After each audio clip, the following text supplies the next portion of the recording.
So in 2023, as we go into a very resource-constrained and economically tough environment, clearly time to market and return on investment are going to be paramount.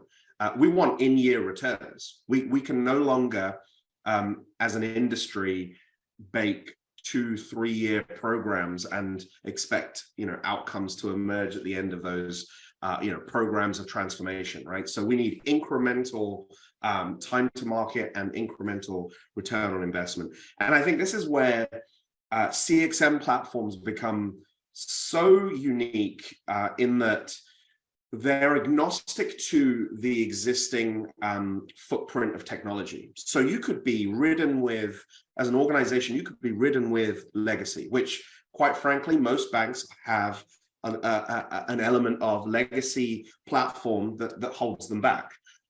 There have been many an attempt to, unwind some of that. A number of capabilities, microservices, whether they be SaaS or internally developed capabilities. Obviously, the side effect of that is that there's been a number of these deployed capabilities, and that's created some complexity. What we've seen is that there's point solutions that have emerged over the years, right? So actually, Okta did a survey last year, a business survey on how many SaaS applications the average enterprise has, right? And I believe it was done in 2020 and 2021, and it was something in the order of 99, don't quote me, but 99 or 105 applications on average for a large enterprise. None of those are connected. And they still continue to be disconnected and disparate.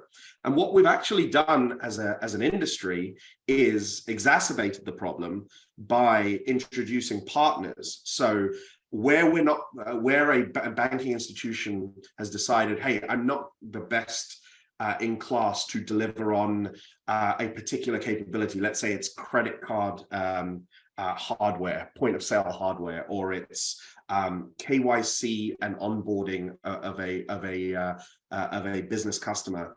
I may outsource that to a fintech partner. So what we've created is this really complex ecosystem that's not only now within the bank, but it's distributed.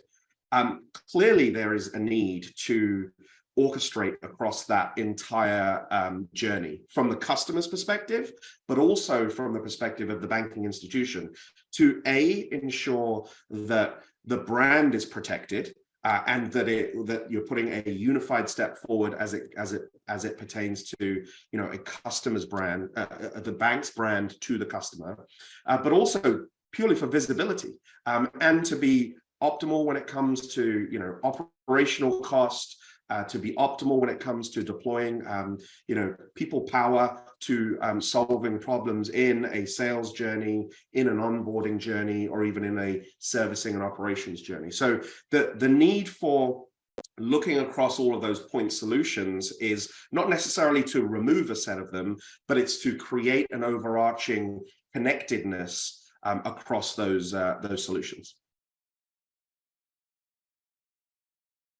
The 2023 and beyond outlook is really interesting in that, clearly we're going to be in a tight purse strings environment from a macroeconomic standpoint. But we've been here before. So we were here post-economic crisis in 2008 for a number of years. But there's something that's fundamentally different this time round, which is this.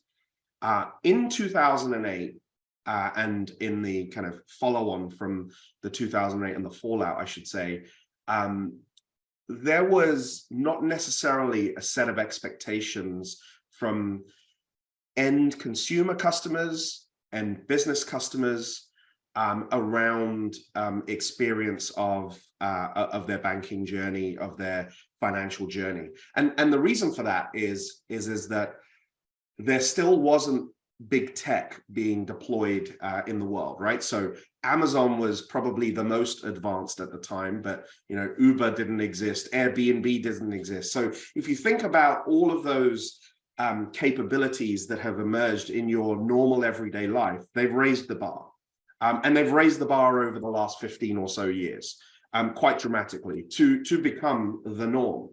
Now, banking has been laggard in this arena, and is continuing to catch up. And so what some of my peers believe, as well as myself, is that in 2023, the fundamental difference is going to be that we're playing a tug of war in a resource constrained environment, but in a highly competitive environment as it pertains to retaining customers and acquiring new customers, because the bar has just gone up high. So we have to do more with less, all right, which is a very tough challenge for organizations to look at. They've got to be constantly looking at cutting operational costs.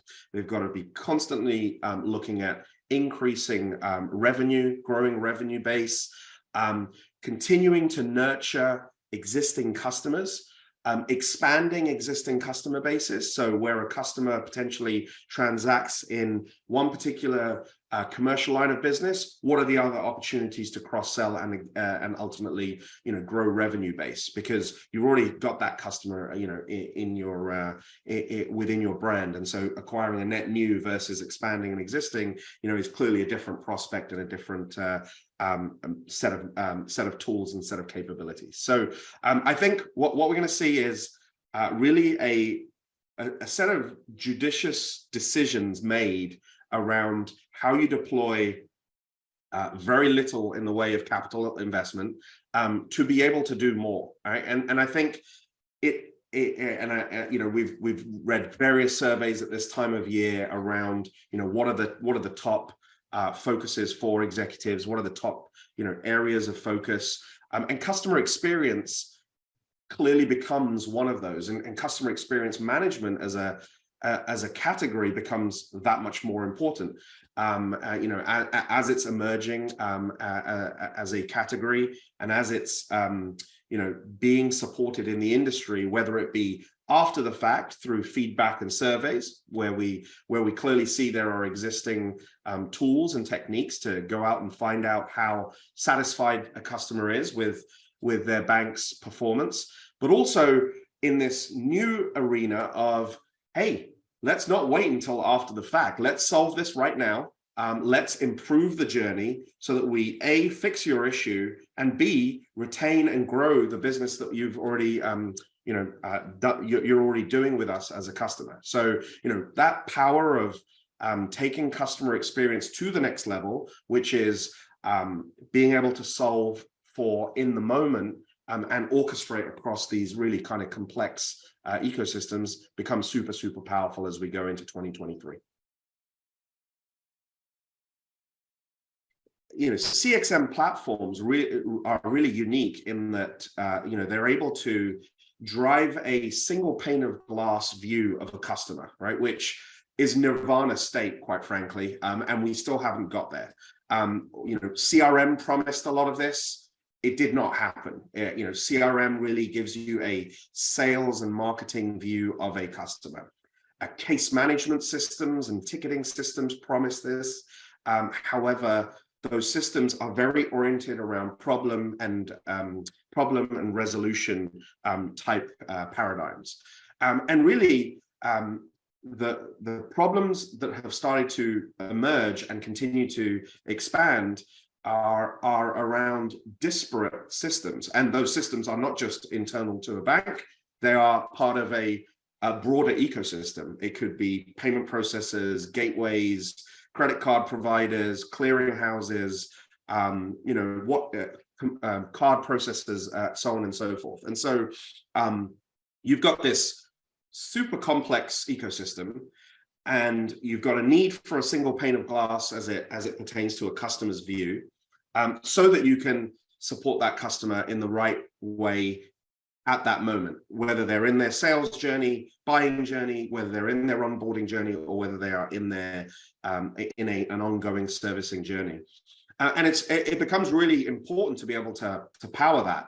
And that's where CXM platforms really differentiate the banks and the FIs from the organizations that continue to operate in those very kind of siloed traditional manners of front office, middle office, back office, or we could call it sales journeys, onboarding journeys, and operational journeys, servicing journeys. So I think that's really the key differentiator of a CXM platform. The second is being able to really bring to bear the right information to a person that needs to support a customer. Okay, and it could be a person within the sales organization, could be a person within the relationship organization, it could be somebody in a call center, somebody hidden behind a chat facility, really kind of bringing together all of those departments and folks that are involved in working with a customer, giving them the same view, giving them empowering them with the right knowledge and tools to be able to respond to the customer's issue, and do it in a way that really kind of drives down the amount of inquiries that a customer has to make and the time to solve those problems, thereby improving the customer's experience. And that's what we're here to do.